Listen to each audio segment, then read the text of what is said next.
Talk of the town Bajaj housing finance IPO खुलने की तैयारी में। पहले कंपनी की थोड़ी सी जानकारी मैं जल्दी आपको बता दूं। जून 2008 में ये कंपनी बनी थी और देश के सबसे प्रतिष्ठित कॉर्पोरेट घरानों में से एक बजाज ग्रुप का ये हिस्सा है।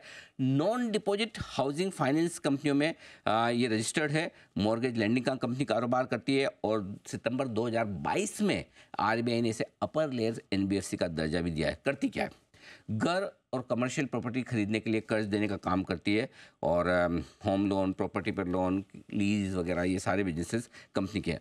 अब खास बात क्या है, 30 जून 2024 के जो आंकड़े हमारे पास हैं, 97,000 करोड़ से ज़्यादा के एयूएम के साथ देश की दूसरी सबसे बड़ी हाउसिंग फाइनेंस कंपनी है और 29% की सालाना दर से बढ़ने वाली ये कंपनी पिछले 5 सालों में, और देश के 20 राज्यों से ज़्यादा में यहाँ प्रेजेंस है कंपनी है।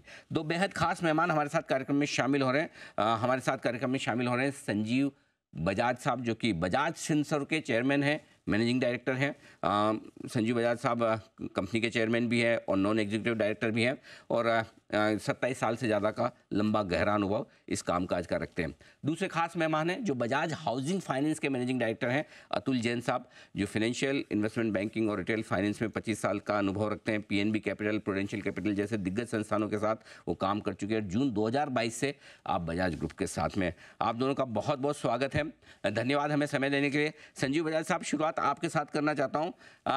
समझाएं सर, इस कंपनी को लेकर आपका क्या विजन है और इस सेक्टर में, इस बिजनेस में किस तरह की ग्रोथ आप हिंदुस्तान में देखते हैं? हिंदुस्तान में अगर आप देखे जाए तो हाउसिंग की अपॉर्चुनिटी भी बहुत बड़ी है और ज़रूरत भी बहुत बड़ी है। और पिछले कुछ सालों में जैसे हमने देखा है कि अपनी इंडियन गवर्नमेंट भी affordable housing and in general housing के पीछे काफ़ी प्रमोशन शुरू की है। इस सिचुएशन में हमारी भी इंटेंशन यही है कि बजाज हाउसिंग फाइनेंस के द्वारा we are able to provide housing to Indians across the country, across consumer segments, and इसी प्लान से हमने अभी पिछले 7 सालों में बजाज हाउसिंग फाइनेंस की फोकस हाउसिंग की तरफ की है। We are very happy that ये 7 सालों में the company has grown quite well, not only in top line, जैसे आपने बताया फर्स्ट क्वार्टर एंड पे 97,000 करोड़ की AUM रही है, but quality of business also and spread of business around the country. Absolutely, quality of business के हिसाब से हमारे दर्शकों को बताना चाहता हूं कि जो एसेट क्वालिटी के दम पर कंपनी को परखा जाता है, तो जितनी भी दिग्गज कंपनियां उसमें सबसे बेहतरीन एसेट क्वालिटी नेट और ग्रोथ लेवल पर एनपीए में बजाज हाउसिंग फाइनेंस की है, जो डेटा मैं आपके सामने बाद में अलग से शेयर भी करूंगा। लेकिन बजाज साहब, एक सवाल और, सितंबर 2025 तक की जो आरबीआई की गाइडलाइन है जिसमें सारी हाउसिंग फाइनेंस कंपनियों को लिस्ट होना है, क्या यही वजह कि 7 साल में आप कंपनी लिस्ट करवा रहे, नहीं तो शायद थोड़ा वक्त और लगाते? हाँ, तो कारण तो दो थे। एक तो ये आरबीआई की गाइडलाइन है, सिर्फ हाउसिंग फाइनेंस कंपनी के लिए नहीं है। कोई भी एनबीएफसी हो, एक बार वो अपर लेयर में आ जाती है तो 3 साल में उसका लिस्टिंग होना है एज पर आरबीआई रेगुलेशंस। तो उसके हिसाब से भी 1 साल और बाकी था हमारे लिए। लेकिन जिस तरह से हम अपॉर्चुनिटी देख रहे हैं हाउसिंग फाइनेंस में, और इस कंपनी की ग्रोथ 1 या 2 साल की ग्रोथ नहीं, 7 साल की ग्रोथ देख रहे हैं, तो उससे हमें कॉन्फिडेंस भी ये मिलता है कि आज हम जाके एडिशनल कैपिटल रेज करें। आज तक तो ये कैपिटल सिर्फ बजाज फाइनेंस से आता था, क्योंकि बजाज फाइनेंस आज भी 100% पेरेंट है, बट अभी हमारी कैपिटल रेजिंग ऑप्शंस बढ़ जाती है। तो ये दोनों कारण है जिसके कारण हम अभी ये आईपीओ के लिए आगे बढ़ रहे हैं। बिल्कुल, और एक बात के लिए मैं आपको कॉम्प्लीमेंट भी देना चाहता हूं, क्योंकि बजाज फाइनेंस और बजाज फिनसर्व के जितने शेयर होल्डर्स हैं, आपने उनके लिए एक अलग से शेयर होल्डर कोटा भी रखा ताकि वो इस कंपनी में आईपीओ में अलॉटमेंट पा सके। अतुल जैन साहब, राय आपसे लेना चाहता हूं। पिछले कुछ सालों में जो मैं देख रहा हूं, ग्रोथ बहुत इंप्रेसिव रही है। 30% से ज़्यादा की सालाना ग्रोथ आपकी कंपनी ने दर्ज की है। नो डाउट 7 साल पुराना बिजनेस है और लोअर बेस पे काफ़ी बढ़िया ग्रोथ हुई है। जिस तरह का माहौल है, जिस तरह का मार्केट है, क्या आप उम्मीद करते हैं कि ऐसी ग्रोथ आगे सस्टेन हो सकती है सर? अनिल जी, हम कैसे चलते हैं, हम देखते हैं कि जो हम मार्केट में हैं, चाहे वो होम लोन मार्केट है जो सबसे बड़ा मार्केट है हिंदुस्तान में फाइनेंशियल सर्विसेज में, या लोन अगेंस्ट प्रॉपर्टी या लीज रेंटल डिस्काउंटिंग, पूरा मॉर्गेज स्पेस का मार्केट का ग्रोथ काफी अच्छा है पिछले कई साल से। और जो हिंदुस्तान में अगर आप मॉर्गेज टू जीडीपी रेशियो देखते हैं, वो बाकी डेवलपिंग इकोनॉमीज के मुकाबले में भी कम है। और हमारा जो जनसंख्या है उसके हिसाब से भी हाउसिंग का डिमांड ठीक-ठाक है। और आगे आने वाले समय में भी जो बाकी एस्टिमेट्स हैं इंडस्ट्री ग्रोथ के, उसके हिसाब से इंडस्ट्री 12 से 14-15% के बीच में ग्रो करती रहेगी। इंडस्ट्री ग्रो करती रहेगी और हमारा जो कंपैरेटिव साइज़ है आज, व्हाइल 97,000 करोड़ एक एब्सोल्यूट नंबर में बड़ा दिखता है, लेकिन मार्केट के हिसाब से देखें तो हमारा साइज़ अभी काफ़ी छोटा है। तो जितनी मार्केट में अपॉर्च्युनिटी होगी, उसके हिसाब से हमारी कोशिश होगी कि हम ग्रो करते रहें। कोई एक पर्टिकुलर नंबर नहीं है, जिस नंबर को हम चाहते हैं कि ऐसा हो, लेकिन हमारे हिसाब से मार्केट बड़ा है और मार्केट का ग्रोथ अच्छा है और हम ग्रो कर सकते हैं, ठीक बात। करते रहना चाहिए। जी। बजाज साहब, वैसे तो आपके ग्रुप के नाम की बड़ी स्ट्रेंथ है और लोगों को बड़ा ट्रस्ट होता है कि अगर पीछे बजाज नाम लगा है, तो वो एक कॉम्पिटिटिव एडवांटेज है। लेकिन इस स्पेस में आज हर आदमी को हाउसिंग फाइनेंस करना है, चाहे वो छोटे से छोटे स्मॉल फाइनेंस बैंक हो या फिर एनबीएफसीज और बड़े बैंक्स भी। ऐसे में क्या खास आपकी पोजीशनिंग है, आपकी कंपनी की पोजीशन है, आप दूसरे से बेहतर क्यों और कैसे कर पाएँगे? देखिए अनिल जी, जो हाउसिंग फाइनेंस के अंदर में जैसे आपने सही कहा कि काफ़ी लोग हैं, सब बैंक्स भी करते हैं और बहुत सारी फाइनेंस कंपनीज़ भी करती हैं। तो कंपैटिटिव एडवांटेज भी होता है। आपने जैसे सही कहा हमारा ब्रांड है, ब्रांड हमारा सबसे बड़ा एडवांटेज है। एक तो बजाज जो नाम है, रिटेल ब्रांड में पूरे कंट्री में, पूरे देश की जनता में एक उसके साथ में एक विश्वास जुड़ा हुआ है। और जब आप होम लोन लेते हैं या आप कोई बड़ा टेनर का लोन लेते हैं, तो आपके लिए सबसे ज़्यादा ज़रूरी होता है कि आप पहले दिखते हैं कि आपको ब्रांड पे विश्वास है, ट्रस्ट है, तो वहाँ हमारा ट्रस्ट आता है बजाज ब्रांड से। फिर हमारी जो पेरेंट कंपनी है बजाज फाइनेंस, उसका फाइनेंशियल सर्विसेज़ में काफ़ी हेफ्ट है, जहाँ कस्टमर्स को लगता है कि कंपनी एजाइल है, कंपनी की सर्विसेज़ अच्छा है, उसका भी रब ऑफ हमको मिलता है, तो एक ब्रांड पे होता है। सेकंड, क्योंकि हम लोग का जो पैसा रेज़ करने का तरीका है या बोरोइंग का तरीका है, वो अगेन बिकॉज़ हमारी रेटिंग जो है वो देश जो हिंदुस्तान के अंदर डोमेस्टिक रेटिंग में बेस्ट रेटिंग है, इन ट्रिपल ए रेटिंग जिसको हम रेफर करते हैं, तो हमारे को जो एबिलिटी है हमारी फंड रेज़ करने की, वो एट बेस्ट प्राइसेज़ या चीपर रेट्स पे होता है। उसकी वजह से हम कस्टमर्स को भी अपना जो प्राइस ऑफर करते हैं वो कॉम्पिटिटिव ऑफर कर पाते हैं। तो ब्रांड और प्राइसिंग कॉम्पिटिटिव और उसके साथ में हमारी जो ओरिएंटेशन है, हम थोड़ा डिजिटल सर्विसेज कस्टमर को या क्विक टर्न अराउंड्स या ईज ऑफ प्रोसेस जिसको कहते हैं कि आप कितनी जल्दी हमसे ले सकते हैं। ये सब चीजों की तरह से हमको लगता है हमारा थोड़ा डिफरेंशिएटेड या डिफरेंस आता है, जो हमको हेल्प करता है कि कस्टमर्स हमसे लोन लें। ठीक बात है।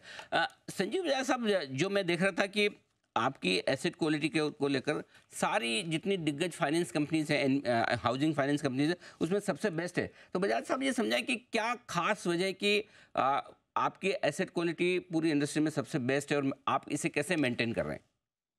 तुम्हारी जो बजाज हाउसिंग फाइनेंस की टीम है, इसमें कॉम्बिनेशन ऑफ टैलेंट जो बजाज फाइनेंस में 15 साल काम किए हैं और बाहर से हाउसिंग फाइनेंस इंडस्ट्री में काम किए हैं, इसकी कॉम्बिनेशन है। और इसके कारण हमारी focus on data, on analytics, on customer segmentation, micro geography में किस तरह से customer behaviour, income levels very होते हैं, उसके हिसाब से किस तरह से किस कस्टमर्स को हम सिलेक्ट करते हैं, उनकी लोन साइज डिसाइड करते हैं, कौन से डेवलपर्स हाई क्वालिटी है, क्योंकि कस्टमर का payment is also dependent on developer running the project on time. तो ये जो पास्ट एक्सपीरियंस रही है, इसकी बेनिफिट आज दिख रही है आपको when you look at our financials.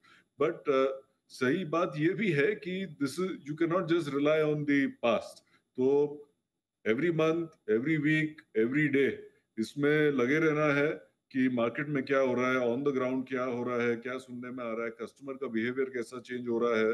और ये सब हम डेटा कंपाइल करने से it has helped us so far to have a good quality book, and that gives us confidence also कि आगे जैसे हम बढ़ेंगे तो उसी तरह से we should have continue to have a good quality business. Absolutely. Atul Jain साहब, आपकी एवरेज टिकट साइज लोन्स की किस तरह की है और आपका टारगेटेड सेगमेंट क्या है और क्या रहने वाला है, ये जरा समझाएं सर। देखिए जो हमारा average ticket size home loan segment में है, बुक के हिसाब से 31 मार्च 24 को 46 लाख रुपए का एवरेज टिकट साइज है। हम लोग कोई एक पर्टिकुलर सेगमेंट में अपने आप को सीमित नहीं करते हैं, जबकि हालांकि अगर आप बुक की अगर कॉम्पोजिशन कहेंगे तो शायद आज बुक में सैलरीड और जो मेन बड़े शहरों के लोग हैं उनका कॉम्पोजिशन ज्यादा है, वो उसमें भी रिफ्लेक्टेड है। जब आप अगर क्रेडिट परफॉर्मेंस की बात कर रहे हैं तो उसमें भी है, लेकिन हम हर सेगमेंट में मौजूद हैं। अलग अलग सेगमेंट में अलग अलग वेटेज अलग है, किसी सेगमेंट में थोड़ा कम है, किसी सेगमेंट में थोड़ा ज्यादा है। हम कोई भी सेगमेंट को ऐसा नहीं चाहते कि जिस सेगमेंट में हम मौजूद ना हो, हाउसिंग सेक्टर में। और जैसे जैसे हमारा और समय आगे जाएगा, हम हर सेगमेंट में अपना वेटेज एक इक्वल लेके आएंगे, जो आज अगर किसी एक सेगमेंट में कम। तो आपने सेगमेंट की बात की, सर एक कंज्यूमर लोन है, एक डेवलपर लोन है, तो क्या कंपनी का फोकस दोनों जगह बराबर रहने वाला है, कुछ शिफ्ट होने वाला है, किस तरह की रेवेन्यू मिक्स आप उम्मीद कर रहे हैं दोनों से? सी जो हमारी जो कंपनी का एसेट मिक्स होता है, उसके दो उसके पीछे में ड्राइवर होते हैं। जो एक तो है रेगुलेटरी कॉन्स्ट्रक्ट, क्योंकि हम लोग एक हाउसिंग फाइनेंस कंपनी है, तो हाउसिंग फाइनेंस कंपनी के 60% एसेट टोटल तो रेजिडेंशियल में ही होने हैं, और उसमें से 50% तो टोटल एसेट होम लोन पे ही होना है, जो कंज्यूमर है। वो तो मिनिमम रिक्वायरमेंट है, वो तो इसलिए डोमिनेंट पोर्शन तो हमेशा कंज्यूमर का ही रहेगा, क्योंकि वो वो रहेगा। बाकी जो हिस्सा बैलेंस शीट का हमारे पास अवेलेबल है, तो कितना किस सेगमेंट में किस समय में रिस्क है, कितना किस सेगमेंट का रिटर्न है, उसके हिसाब से हम थोड़ा मिक्स आगे पीछे करते हैं, ताकि हम at total level, sum total level, एक बैलेंस रिस्क रिटर्न का एक मिक्स शेयर होल्डर्स के लिए डिलीवर कर सके। तो थोड़ा बहुत ऊपर नीचे बेसिस उसके हमारा कॉल रहता है। ठीक बात है। संजीव बजाज साहब, दो चीज़ें हैं, एक तो आपका फ्रेश इशू है 3560 करोड़ का, और दूसरा एक ऑफर फॉर सेल है 3000 करोड़ का। तो दोनों समझाएं सर, 3000 करोड़ के ऑफर फॉर सेल में कौन से इन्वेस्टर्स बेच रहे हैं और क्यों, और साथ ही जो फ्रेश इशू है उसका पैसा कंपनी कैसे इस्तेमाल करना चाहती है? तो टोटल ये जो इशू साइज है, जो लिस्टिंग रेगुलेशंस है कि जब आप आईपीओ करते हैं तो मिनिमम 10% तो लिस्ट होना चाहिए, तो ये this is just a little over 10%। आज 100% शेयर होल्डर बजाज फाइनेंस है, बजाज हाउसिंग फाइनेंस का। तो हमने ये देखा है कि अगले आने वाले सालों में बजाज हाउसिंग फाइनेंस को कितना फ्रेश कैपिटल चाहिए अपने ग्रोथ के लिए, उस हिसाब से जो प्राइमरी इशू डिसाइड हुई है 3560 की, ये बजाज फाइनेंस में पैसा, बजाज हाउसिंग फाइनेंस में पैसा आएगा। बाकी का जो हमें 10% क्रॉस करना है, ये जो मेन शेयर होल्डर आज है बजाज फाइनेंस, ये through offer for sale 3000 crore dilute करेगा। तो उस हिसाब से टोटल प्लानिंग की है of 6560 crore between Bajaj housing finance and Bajaj finance. बिल्कुल। तो ये पूरा का पूरा आपका बजाज हाउसिंग हाउसिंग फाइनेंस के टॉप मैनेजमेंट की तरफ से आपके लिए आईपीओ पूरी डिटेल्स 9 सितंबर को आईपीओ खुलने वाला है। संजीव बजाज साहब, अतुल जैन साहब, आप दोनों को बहुत बहुत शुभकामनाएं इस आईपीओ के लिए। हम उम्मीद करते हैं कि जैसा आपके ग्रुप का इतिहास रहा है, राहुल बजाज साहब के ज़माने से बजाज ऑटो के, और उसके बाद आपने बजाज फाइनेंस और बजाज फिनसर्व जैसी टॉप क्लास कंपनियां बनाई हैं, उम्मीद करते हैं कि वैसी तगड़ी और बेहतरीन वेल्थ क्रिएशन आप बजाज हाउसिंग फाइनेंस के इन्वेस्टर्स के लिए भी करेंगे। सर बहुत बहुत शुभकामनाएं और धन्यवाद जी बिजनेस को समय देने के लिए।